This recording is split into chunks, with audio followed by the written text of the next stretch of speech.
Après une matinée et un début d'après-midi sous les orages, le tonnerre et la pluie battante, ça s'éclaircit et donc j'en profite pour aller faire un petit tour au bord de la mer et à la montagne, vite fait, bien fait cet après-midi. Venez avec moi!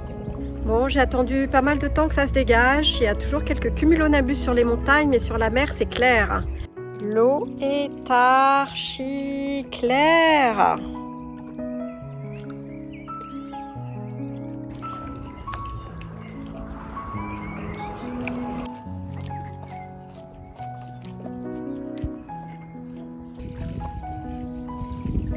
Ça donne envie de s'y tremper quand même. Allez, là je vais piquer vers la montagne où il y a encore des gros nuages. Voilà les gros cumulonimbus sur la montagne. On voit pas mal de bâtiments comme ça avec ce toit en rond là, un peu bétonné. Première vue sur mer se dévoile. Enfin pas les premières puisque j'étais au bord de la mer tout à l'heure. Donc je viens de voir un panneau qui explique que le chemin que je vais prendre, c'est un chemin pavé ancestral pour permettre d'aller entre les villages. Et donc ici, ils échangeaient le sel et les figues contre ce dont ils avaient besoin. Je regardais les acacias et j'ai failli louper mon chemin, que voilà. Donc, voilà le début de ce chemin ancestral. L'objectif aujourd'hui, c'est pas de faire un sommet parce que c'est à 3 heures et que c'est la fin de l'après-midi déjà, mais c'est de profiter de ce beau sentier ancestral et des vues sur mer qu'il devrait m'offrir. Alors pas qu'il devrait m'offrir, qu'il m'offre.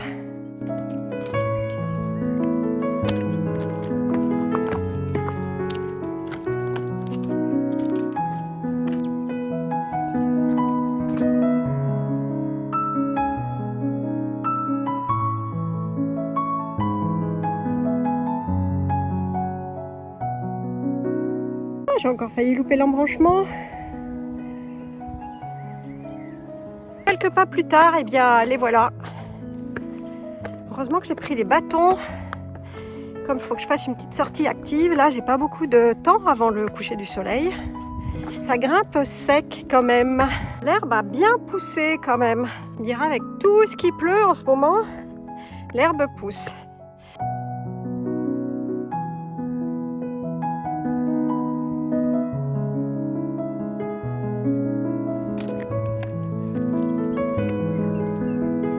Que ça sentait la menthe, eh bien oui, il y en a.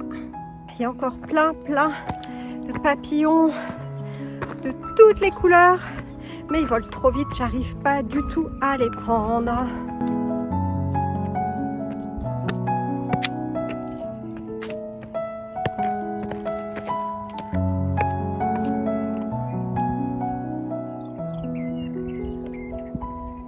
Ça y est, on voit bien toutes les îles. Là, ça va être intéressant parce que on va rentrer dans... Ah non, on tourne. Je me disais, tiens, on rentre là-dedans, là. Comment ils ont fait là-dedans? Là où je sais que marcher à travers sans chemin, c'est horrible. Et donc, le chemin tourne. On évite le truc. Ah, alors là, il est super... Alors ça, c'est une autoroute, là. Regardez ça. Oh, c'est super agréable de monter là-dessus. Et les îles au fond... Comme il y a pas mal de menthe en plus, c'est un sentier odorant. C'est-à-dire que j'ai des senteurs de menthe qui m'accompagnent dans ma montée. Dès que je me retourne, je me dis que la descente, avec vue sur mer, va pas falloir que je m'en mêle les pieds. Il y a des beaux cumulos dont le dessous est bien noir. Alors, j'arrive sur un petit plateau. Deuxième rangée de montagnes devant moi. Alors ça redescend même un peu et j'entends des cloches. Alors ça va être la surprise. Que vais-je rencontrer? Des chèvres, des moutons, des vaches. Alors c'est marrant parce que tout à l'heure je commençais à être attaquée par des mouches. Je me disais mais c'est pas possible. Et quelques minutes après j'ai entendu les cloches des chèvres. Ça m'a fait comme hier. J'ai vu les mouches qui m'attaquaient avant que je ne voie les troupeaux. C'est bien menaçant sur les sommets quand même. Hein. Là, il faut que je me remette de mes émotions. J'ai un énorme serpent qui, je pense, a eu aussi peur que moi. Il s'est barré, mais j'ai failli marcher dessus. Énorme, un truc énorme. Donc je pense pas que ce soit une vipère, parce que est-ce que c'est si gros que ça, les vipères? Il était un peu marron, je sais pas ce que c'était, j'ai fait plein de bruit du coup. Bon, je suis passée, mais du coup, je me méfie triplement parce que les herbes sont pas tellement bien coupées ici. Et bon, là, je laisse le rythme cardiaque redescendre un petit peu. Voilà l'endroit de ma rencontre avec le gros serpent. Là, il n'y a plus de sentier ancestral, hein. On marche comme on peut dans la caillasse. Ouais, là, ils se sont pas beaucoup impliqués, les anciens. C'est dans la caillasse. Ah, en fait, quand ça remonte, eh ben, il y a des escaliers. Alors, en fait, le troupeau, ça doit être des vaches, parce que je vois des bousses de vaches. Voilà, alors voilà, ça c'est nickel pour monter. Pour les anciens de tous les pays du monde, la tâche était rude quand même. Ces escaliers ont été construits bien avant qu'il n'existe des machines pour aider les hommes. Quand on voit la taille des blocs de calcaire qu'ils ont installés, waouh!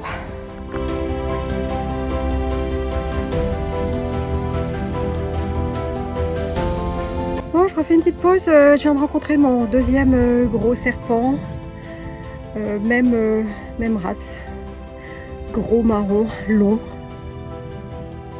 Ah, cette rando est vraiment top, si ce n'est qu'il y a des serpents. Alors hier, il y avait des gros lézards verts. C'était marrant et je les guettais même. Là, les grands serpents marrons. J'avoue que je les guette pas et ils me font peur, je sais pas s'ils sont venimeux ou pas. Je fais beaucoup de bruit en marchant parce que comme on dit jamais 203, je devrais en rencontrer un troisième et j'ai pas tellement envie, je dois dire. Alors ça, j'en avais pas encore vu. Donc j'ai fait mes recherches après la rando sur ces longs serpents marrons. Donc ils ne sont pas venimeux. Ce sont les plus longs serpents d'Europe qui atteignent 2 mètres et c'est une espèce protégée en Croatie. Un petit sentier qui part et c'est marrant parce que le nuage fait de l'ombre sur la mer.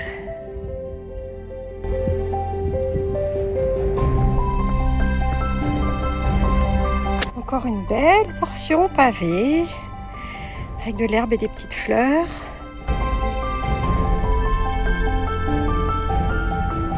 Alors il est tard et donc j'ai pas le temps, c'est pas prudent de continuer.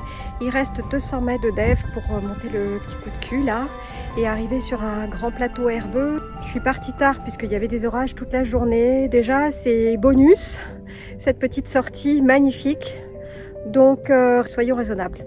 Faisons demi-tour maintenant, surtout que j'ai de gros serpents à re-rencontrer à la descente.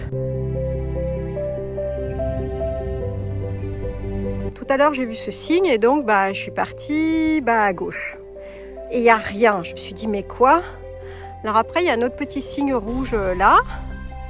Et en fait je viens de comprendre en venant dans l'autre sens que c'était juste pour contourner le tronc, pas pour tourner à gauche. Alors normalement j'aime bien faire des boucles pour pas repasser au même endroit. Mais là j'avoue que ce petit aller-retour est un enchantement parce que la descente vue sur mer, c'est vraiment tip top. Bon bien, j'ai eu mon troisième serpent. Donc espérons qu'on est bon maintenant.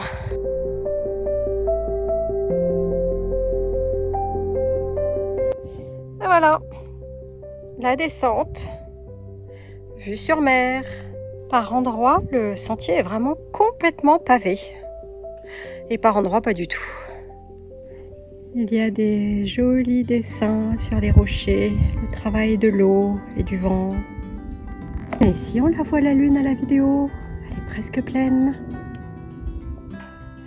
Ça va sans doute retonner ce soir. La lune est de sortie. Et c'est beau les montagnes éclairées, mais pourtant recouvertes de leurs nuages qui, à leur sommet, deviennent de plus en plus sombres. C'est magnifique, comme je sais que je ne vais plus pas être sous l'orage parce que je vais avoir le temps de redescendre. Ça étincelle.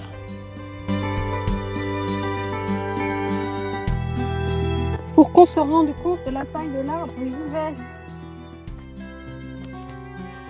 Voilà.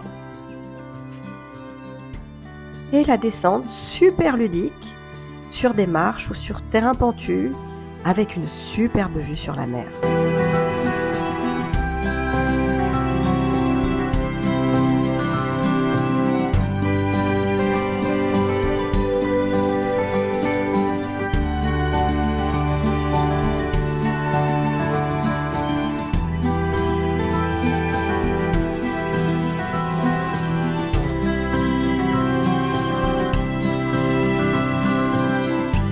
Donc c'était le sentier 501 et voici la jolie petite église du village de Sibulgina. Eh bien, j'arrive à mon petit port du départ. Le soleil est bas. Ainsi se termine cette magnifique randonnée.